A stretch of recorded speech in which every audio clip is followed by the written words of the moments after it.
cold wind whipped through the narrow street as a little girl, no older than 10, clutched a small bottle of milk against her chest.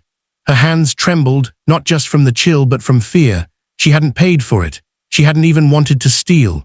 But in her mind, she could still hear her baby brother's weak cries from the night before, his hunger so raw, so desperate, that her young heart couldn't bear it anymore. The store owner's angry voice shattered the fragile hope she held. "Thief," he barked, grabbing her by the arm. "You think you can just walk out without paying?" Before the girl could even explain, her aunt, who had brought her to the shop, stormed over, her face red with embarrassment and fury. Instead of defending the child, she shoved her roughly toward the door. "You shame me," the aunt spat. "Get out before I beat you for disgracing me." The girl stumbled onto the pavement, tears blurring her eyes. She still clutched the bottle of milk, but the shopkeeper yanked it back from her hands before slamming the door shut. Now she was left with nothing but shame, cold air, and the sound of her own sobs. What no one inside noticed was the black car parked a few feet away. Inside sat a man with silver hair and sharp eyes that softened as he watched the scene unfold. He was a millionaire, a businessman whose name commanded respect across the city, but wealth had not hardened his heart, because years ago he too had been that child standing hungry in the street.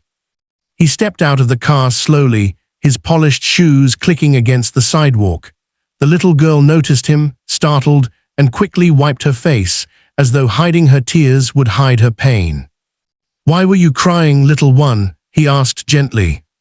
She shook her head, afraid to admit the truth, but hunger, worry, and exhaustion won over pride. Her voice cracked as she whispered, "My brother's hungry. He's just a baby. Mama's gone. Papa's gone too. My aunt, she doesn't want us. I just wanted him to have some milk." The man felt a lump rise in his throat. He crouched down so his eyes met hers. "And you were willing to take the blame just to feed him?" The girl nodded, her small frame shaking. He didn't hesitate.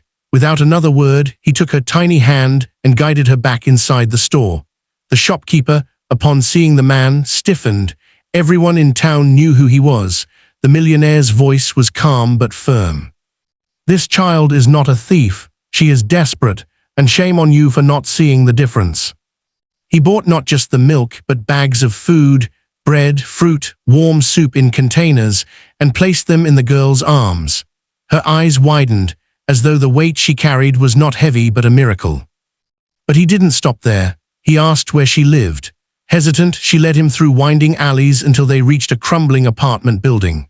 Inside, the sight broke him, peeling paint, broken furniture, and in the corner, a baby boy wrapped in thin blankets, crying weakly.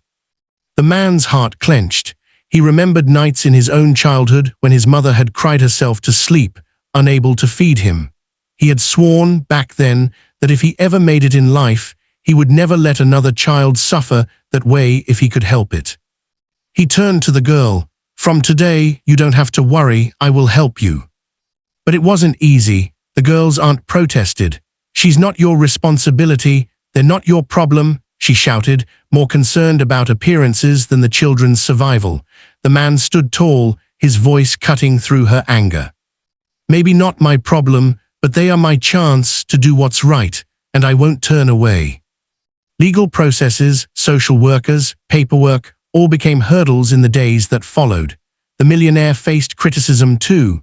Some people whispered that he was just doing it for publicity. Others doubted he could care for children who weren't his own. But none of that mattered when he saw the children slowly smile again, their cheeks no longer hollow, their nights no longer filled with hunger. He ensured the baby received proper medical care. He sent the girl to school, buying her new clothes, books, and shoes.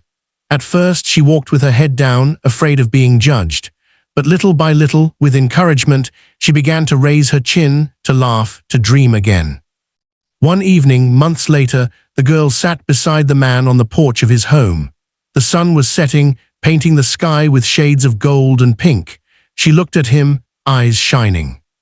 "Why did you help me?" she asked softly.